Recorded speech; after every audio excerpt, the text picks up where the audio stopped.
You're with the EFF. Yes, I am with the EFF. Explain that to me.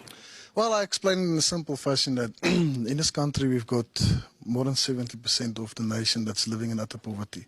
And if you go into the townships and especially in the squatter camps and you say how children are living, we're talking about kids. We're not talking about black, white, color. We're talking about kids. So when I look at the economic freedom fighters, we are looking at changes this country to bring it into a social system where there will be no class, where the state can take control and we can live in a society where everybody can be brought up to the same level. The thing of the Rainbow Nation that did not work, reconciliation can only work if we both reconcile.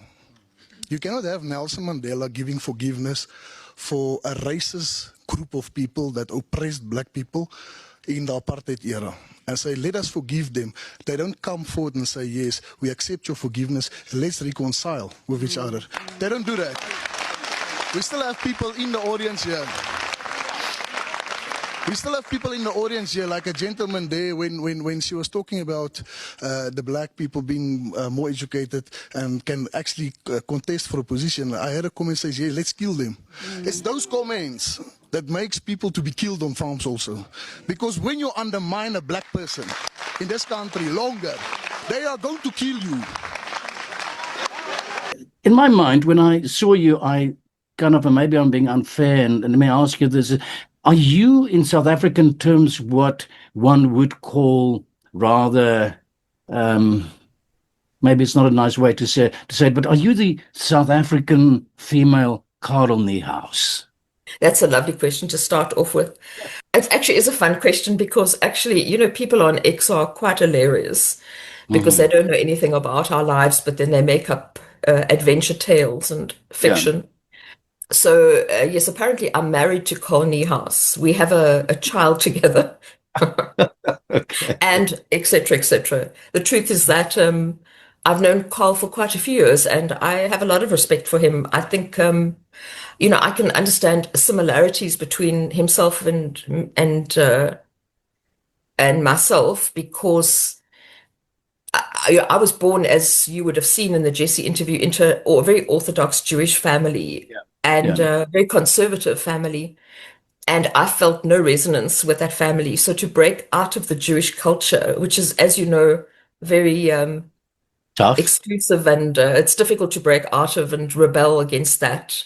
You know, it was not easy.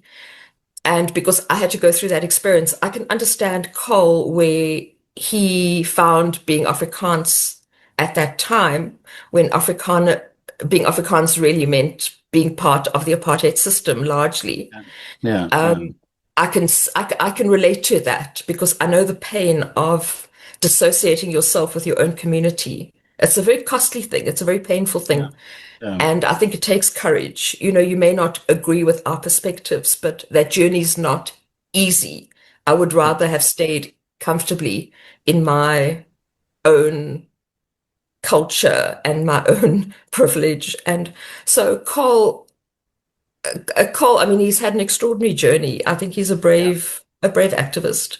Another figure that's mentioned when I did a little bit of research on you was Andile Masitama, I hope I say it right now, who I recently interviewed a couple of months ago.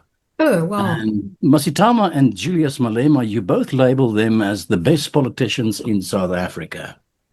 Explain that to me. I got involved with the EFF and I met both of them. And I hold them both in high regard. You know, it's so interesting. And I think my advantage and privilege is to meet people as opposed to hear from media headlines what they like. So I met Julius Malema when, I don't know if I can just go a little bit back into contextualizing that. Yeah, I'd like to know, how did you meet him? So I was always enamored by the ANC. I celebrated, I think I might be one amongst the first people to get the actual membership card and thought that here everything would be well. Yeah. And even in 1994, I was a very junior researcher working with Nelson Mandela, and my experience with him was that he was just a wonderful man, you know, as a person. And in my upcoming book, I write about a meeting that we had and how humble he was and generous and just a good human being who I believe really cared about Black people and justice. And I became very despondent with the ANC, particularly around the Marikana massacre. I couldn't understand that a Black government would side with white capital against its own people. It totally changed me. And when I saw that Dalim Mpofu, who I'd been at university with, we were active in student politics together, had joined the EFF, he said a beautiful thing. He said, I never left the ANC left me. And I remember that moment in my life. It felt like that's always what I wanted to say, but I didn't realize it. And I contacted him. I didn't know him hugely well, and I said, I feel maybe if someone like him could go to the EFF, I could do so, because at last it felt like there was a party that I could feel that I could be part of. And he introduced me to Julius Malema. And actually, in my new book, I wonder if I touch on this. I might actually. I met Julius and I went through the office. There was a lovely spirit and met a lot of the fighters. This was in 2013, before as the party was being launched. And I thought maybe I could play a communication role, because that's my background as a communication expert. And I went through to, Julius called me, come. And I went into his office and I sat down with him and I said, Julius, I have a big problem with you. I don't know that we'll ever be able to work together, because ideologically we're very different. And he looked at me like I'm crazy. Like, what is this white woman doing sitting before me? And she's telling me she has ideological issues. And I said, you support Orlando Pirates. I'm like a Kaizer Chiefs fanatic, which I really am. And he laughed like crazy. He had such good spirit. And I just thought he was just very, he received that comment very well. Let me interrupt you there just for the sake of, it's a lovely story and I want to hear more details. Was this at the formation of the EFF? This was post Julius Malema, ANC Youth League leader. Just give me the kind of moment in our history. So that was, I think it was in 2013. I mean, there'd been talks about the formation of the party earlier than that, but they had started to gather some people. So Dalim Mpofu had just joined. Floyd was there. There were a number of other politicians, political figures. And I had wanted to, it was just prior to the 2014 election, which was obviously a pivotal election. Yeah. So I thought perhaps I could go in and help on election matters, which I'd done actually both for the ANC before and for independent newspapers. I was one of the pollsters. Yeah. So I thought behind the scenes I could go and assist. And within that meeting, Julius said to me, no, we welcome your effort and help us. And so actually, what I did, which very few people know, is that I took off a year from corporate. At that time, I was financially okay to do that. And I really just dedicated myself to the EFF as a volunteer because I saw a lot of promise. And I worked with Julius. I worked with Godric Godi.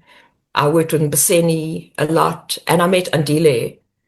And I must say that, the impression of people that the EFF is an uneducated movement is so false. Yeah. Working with Julius at critical times where strategic decisions had to be made, I was extremely impressed by his ability to think on the spot, to come up with strategic options, to deal with problems that none of us could really deal with. It was a new territory for many of us, going into elections, submitting national lists, making sure that we were compliant. And he was great. And I enjoyed my experience with him. I think he's an extremely intelligent man, and I'm always surprised when people say he isn't. When it comes to Andile, I think he's, as I said in that interview, one of the greatest minds of our time. I have enormous respect for him. And he taught me probably more than any other person I've met about the need for Black consciousness in South Africa. I have a great deal of respect for him.